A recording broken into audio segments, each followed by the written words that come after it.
الله نحمده ونستعينه ونستغفره ونؤمن به ونتوكل عليه ونعوذ بالله من شرور أنفسنا ومن سيئات أعمالنا من يهده الله فلا مضل له ومن يضلله فلا هادي له وأشهد أن لا إله إلا الله وحده لا شريك له وأشهد أن سيدنا وسندنا ونبينا وشفيعنا وهادينا ومرشدنا ومولانا محمدا عبده ورسوله أما بعد فأعوذ بالله من الشيطان الرجيم بسم الله الرحمن الرحيم قل للمؤمنين يغضوا من أبصارهم ويحفظوا فروجهم ذلك أزكى لهم إن الله خبير بما يصنعون صدق الله وصدق رسوله النبي الكريم ونحن على ذلك لمن الشاهدين والشاكرين والحمد لله رب العالمين۔ میرے واجب الاحترام انتہائی قابل قدر بزرگوں اور بھائیوں، اللہ رب العزت نے اپنی مقدس کتاب کے اندر متعدد مقامات پر اپنے باطن کو پاکیزہ رکھنے کا حکم دیا ہے۔ اور دیکھیے قرآن کریم کے اندر جو نماز کا حکم دیا گیا، عربی زبان انتہائی فصیح و بلیغ زبان ہے۔ جو بات مردوں سے کہی جاتی ہے اس کے لیے الفاظ علیحدہ ہوتے ہیں، اور جو حکم عورتوں کو دیا جاتا ہے اس کے الفاظ علیحدہ ہوتے ہیں، ایک طرح کے الفاظ نہیں ہوتے۔ لیکن مردوں کے لیے جو الفاظ استعمال کیے جاتے ہیں انہی الفاظ کے ذریعے حکم دے کر کے اس کے اندر خواتین کو بھی شامل کر لیا جاتا ہے۔ اقیم الصلاۃ، نماز قائم کرو، یہ جو الفاظ ہیں عربی گرامر کے اعتبار سے یہ الفاظ مردوں کے لیے بولے جاتے ہیں۔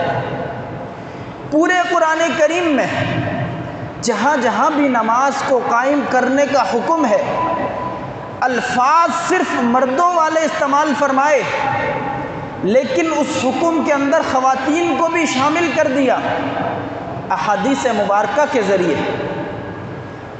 اقیم الصلاۃ مردوں کے لیے الفاظ ہیں، خواتین کو بھی شامل کر دیا۔ اسی طرح آتوا الزکاۃ، زکوٰۃ ادا کرو، الفاظ مردوں والے استعمال ہوئے، صیغے مردوں والے استعمال ہوئے، مخاطب مردوں کو کیا گیا، لیکن ضمن میں خواتین کو بھی شامل کیا گیا۔ یہ قرآن کریم کا طریقہ ہے، جہاں بھی کوئی حکم دیا ہے پہلی فرصت میں پہلے خطاب میں مردوں کو لیا جاتا ہے، اس کے ضمن میں خواتین کو شامل کیا جاتا ہے۔ لیکن ایک موقع ایسا ہے کہ وہاں پر رب العالمین نے صرف مردوں والے صیغے استعمال نہیں کیے کہ مردوں والے صیغے استعمال فرماتے مردوں کے ساتھ خواتین کو بھی اس حکم میں شامل فرما دیتے، نہیں، وہاں خواتین کو حکم دینے کے لیے علیحدہ طور پر آیت نازل فرمائی اور مؤنث کا صیغہ استعمال فرمایا۔ وہ حکم ہے نگاہوں کی حفاظت کا۔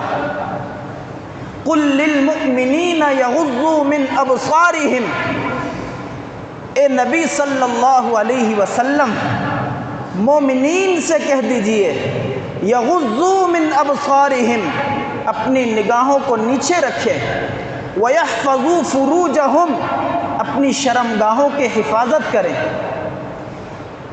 اگر اس کے علاوہ دوسری آیت نازل نہ فرماتے جس میں خاص طور سے خواتین کے لیے مؤنث کا صیغہ استعمال کیا گیا ہے تو بھی یہ حکم کافی تھا خواتین کے لیے بھی، لیکن اللہ تعالیٰ نے اس حکم کی اہمیت کو بتانے کے لیے الگ سے پوری ایک آیت نازل فرمائی۔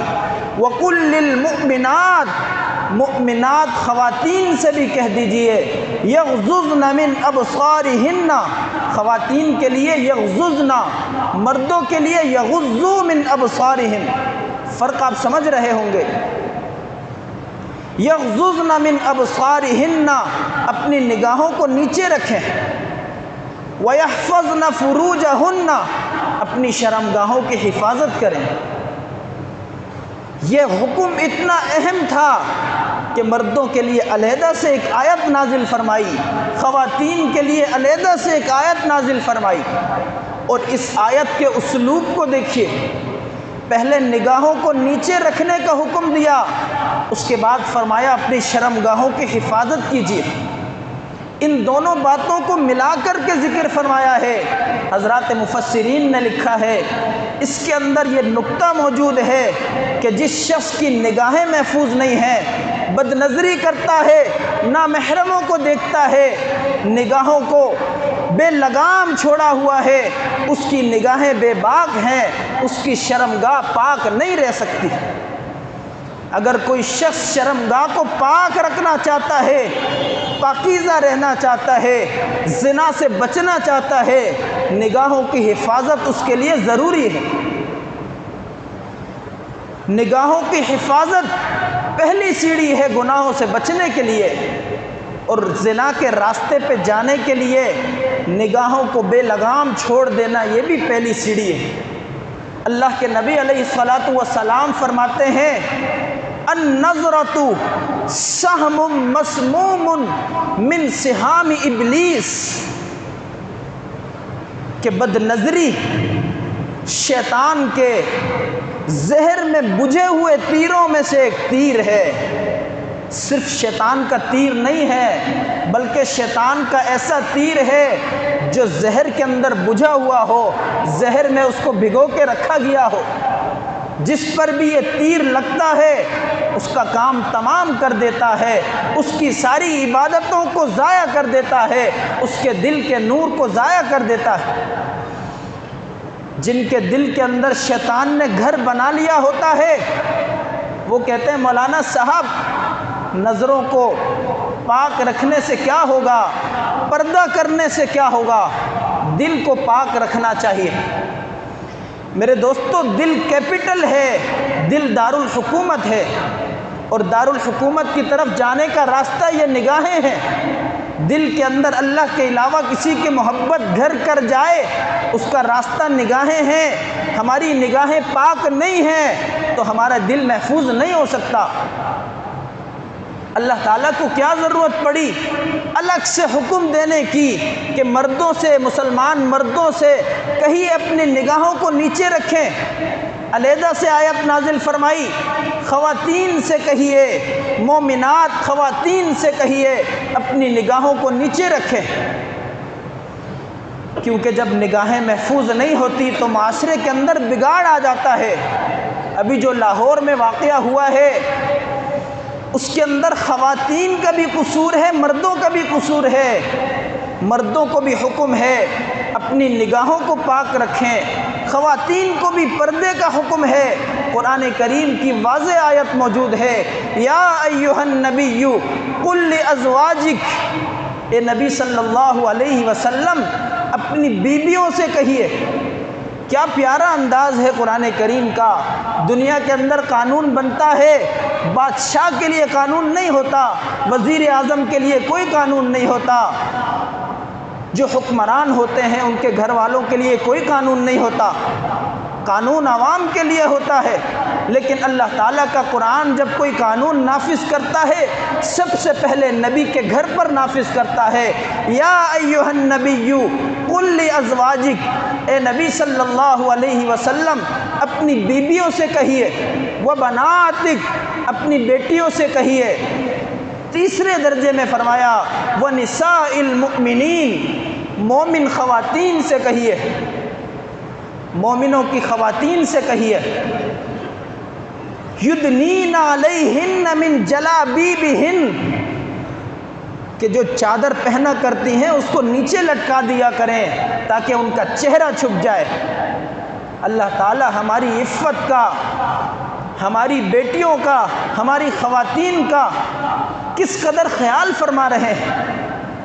ہم قرآن کریم سے دور ہوئے ہیں جبھی یہ واقعات ہمیں دیکھنے کو مل رہے ہیں، اور قرآن کریم میں اللہ تعالیٰ نے یہاں تک فرما دیا وَلَا يَضْرِبْنَ بِأَرْجُلِهِنَّ لِيُعْلَمَ مَا يُخْفِينَ مِنْ زِينَتِهِنَّ، خواتین سے حکم فرمایا کہ جب چلا کریں تو اپنے پیروں کو زمین پر زور سے نہ مارا کریں کہ کہیں ان کے پازیب کی آواز سے کوئی غیر مرد متاثر ہو کر اس کا شیطان نہ جاگ جائے، اس کی بری خواہشات برانگیختہ نہ ہو جائیں۔ کس قدر اللہ تعالی ہمیں تحفظ فراہم کر رہے ہیں کہ خواتین پردے کے اندر چلیں تب بھی ان کے پیر زمین پر زور سے نہ لگیں کہ کہیں ان کے زیوروں کی آواز نہ غیر مرد کے کانوں تک پہنچ جائے۔ جب ان تعلیمات پر میں اور آپ عمل کریں گے، ہماری خواتین عمل کریں گی، تو مجال نہیں کہ اس طرح کا کوئی واقعہ پیش آئے۔ اللہ کے نبی علیہ الصلاۃ والسلام نے فرمایا زنا العین النظر، کہ آنکھوں کا زنا بد نظری ہے، نگاہ بازی ہے۔ زنا کتنا بڑا گناہ ہے، زنا کا نام سن کر انسان چونک جاتا ہے کہ اتنا قبیح ترین گناہ ہے جس کے بارے میں اللہ تعالیٰ نے یہ نہیں فرمایا کہ زنا نہ کرو، بلکہ فرمایا وَلَا تَقْرَبُوا الزِّنَا، زنا کے قریب بھی نہ جاؤ۔ اگر یہ فرماتے زنا نہ کرو تب بھی زنا منع تھا، لیکن اللہ تعالیٰ نے انداز ایسا اختیار فرمایا کہ پتہ چل جائے زنا کے قریب لے جانے والی جو چیزیں ہیں وہ بھی منع ہیں۔ فرمایا وَلَا تَقْرَبُوا الزِّنَا، زنا کے قریب بھی نہ جاؤ۔ تو میرے دوستو، ہمارے ہاں جب ہم توبہ کرتے ہیں تو کانوں کو ہاتھ لگاتے ہیں میری توبہ میری توبہ، اللہ میری توبہ۔ یہ توبہ نہیں ہے۔ اگر صرف لغوی اعتبار سے دیکھا جائے، صرف ڈکشنری کو کھول کر دیکھا جائے کہ توبہ کا معنی کیا ہے، تب بھی ہماری یہ توبہ توبہ ہے ہی نہیں۔ توبہ کا عربی میں معنی آتا ہے التوبہ، تاب یتوب توبتاً، لوٹ آنا، یعنی جو شخص اللہ تعالیٰ کی راہ کو چھوڑ کر غیر اللہ کی راہ کی طرف چل رہا ہے، شیطان کے راستے کی طرف چل رہا ہے، وہ لوٹ آئے، اس کا نام توبہ ہے۔ تو توبہ کے لیے بنیادی شرط یہ ہے کہ انسان جس گناہ کے اندر مبتلا ہے اس گناہ کو چھوڑ دے، اس سے لوٹ آئے۔ اگر کوئی شخص اس گناہ کے اندر مبتلا رہتا ہے، کنٹینیو رہتا ہے، اپنے اس گناہ پر جری ہے، لیکن زبان سے توبہ توبہ کہہ رہا ہے، استغفر اللہ کہہ رہا ہے، کانوں کو ہاتھ لگا رہا ہے، اس کی توبہ کا کوئی اعتبار نہیں ہے شریعت میں۔ اور جو سچی توبہ کرتا ہے شرائط کے ساتھ، 3 بنیادی شرائط ہیں توبہ کی۔ ان یقلع عن المعصیہ، جس گناہ میں مبتلا ہے اس گناہ سے علیحدہ ہو جائے۔ ان یندم علیہا، دوسری شرط ندامت طاری ہو، یا اللہ آپ نے اتنی مجھے نعمتیں عطا فرمائی ہیں جن کو میں شمار بھی نہیں کر سکتا، اس کا تقاضا تو یہ تھا کہ میں آپ کا شکر بجا لاتا، بجائے اس کے میں گناہ کرتا رہا۔ ندامت طاری ہو، یا اللہ میں کتنا کمینہ ہوں، کتنا نالائق ہوں کہ مجھ سے یہ گناہ سرزد ہوا ہے۔ پہلی توبہ گناہ سے الگ ہو، دوسری توبہ، دوسری شرط ندامت طاری ہو، تیسری شرط یہ ہے ان یعزم عزما جازما اللہ یعود الی مثلھا ابدا، پکا ارادہ کرے یا اللہ آئندہ کچھ بھی ہو جائے میں یہ گناہ نہیں کروں گا۔ ان شرائط کے ساتھ انسان توبہ کرتا ہے تو اس کے گناہ پہاڑوں جتنے کیوں نہ ہوں، زمین سے لے کر آسمان کی چھت تک کیوں نہ لگ جائے، اللہ سبحانہ و تعالیٰ اس کے سارے گناہوں کو معاف فرما دیتے ہیں۔ اور صرف معاف نہیں فرماتے، فرمایا التائب حبیب اللہ، توبہ کرنے والا اللہ کا دوست ہے۔ تو میرے دوستو، جتنی بھی ہم سے بد نگاہیاں ہوئی ہیں جان بوجھ کر یا بھولے سے، اس پر ہمیں توبہ کرنے کی ضرورت ہے ان تمام شرائط کے ساتھ۔ ایک صحابی رسول ہیں جن کا نام حضرت مرثد ہے۔ زمانہ جاہلیت میں اسلام لانے سے پہلے مکہ المکرمہ کے اندر ایک فاحشہ، ایک بدکار خاتون سے ان کا ایک بہت زیادہ قریبی تعلق تھا۔ اسلام لانے سے پہلے زمانہ جاہلیت میں اس سے ناجائز تعلقات تھے۔ اسلام لے کر آئے، توبہ کی تو ایسی پکی اور سچی توبہ کی کہ نظریں اٹھا کر کے بھی اس کو نہیں دیکھا کرتے تھے۔ روایات میں آتا ہے جب ہجرت ہو گئی، ہجرت کے بعد رسول اللہ صلی اللہ علیہ وسلم اور صحابہ کرام رضوان اللہ علیہم اجمعین مدینہ منورہ تشریف لے جاتے ہیں۔ اب آپ علیہ السلام نے حضرت مرثد کو، جو انتہائی حسین و جمیل بھی تھے، انتہائی بہادر بھی تھے، انتہائی طاقتور دلیر بھی تھے، بھاگ دوڑ میں بھی انتہائی مہارت رکھتے تھے، آپ علیہ السلام نے ان کی ڈیوٹی یہ لگائی کہ مکہ المکرمہ کے اندر جو مسلمان مظلوم ہیں، کافروں کی قید میں ہیں، زنجیروں میں جکڑے ہوئے ہیں، ان کو رہا کروا کے وہاں سے بحفاظت مدینہ لے کر آنا، یہ حضرت مرثد کی ذمہ داری تھی۔ حضرت مرثد رضی اللہ تعالی عنہ یہ صحابی رسول رات کی تاریکیوں میں مکہ المکرمہ پہنچتے ہیں قیدیوں کو چھڑانے کے لیے۔ تو وہی خاتون، وہی بدکار زانیہ عورت جس سے ان کا زمانہ جاہلیت میں تعلق تھا، اس نے انہیں دیکھ لیا، ان کو آواز دی کہ میری خواہش پوری کرنے کے لیے آؤ۔ حضرت مرثد رضی اللہ تعالی عنہ صحابی رسول تھے، پکی سچی توبہ کر چکے تھے، نگاہیں اٹھا کے نہ دیکھا، آواز پہچانتے تھے۔ خاتون نے 2-3 دفعہ کہا چاندنی رات ہے، کوئی دیکھنے والا نہیں ہے، لیکن صرف اللہ تعالیٰ کا خوف ہے جس کی وجہ سے نگاہیں اٹھا تک نہیں دیکھتے، قریب تک نہیں ہوتے۔ قیدیوں کو چھڑوانے کے لیے جانے لگتے ہیں۔ خاتون نے کہا اگر میری بات نہیں مانو گے میں آواز دے کے لوگوں کو بلاؤں گی کہ یہی وہ شخص ہے جو قیدیوں کو چھڑوا کے لے جاتا ہے۔ چنانچہ اس نے آواز دی، 8 افراد حضرت مرثد کے پیچھے پڑ جاتے ہیں۔ حضرت مرثد رضی اللہ تعالی عنہ ایک قیدی کو چھڑا چکے تھے، دوڑتے رہتے ہیں، کافی دیر کے بعد ایک جگہ چھپنے میں کامیاب ہو جاتے ہیں اور بڑی مشکل سے بخیر و عافیت رسول اللہ صلی اللہ علیہ وسلم کی خدمت میں حاضر ہوتے ہیں۔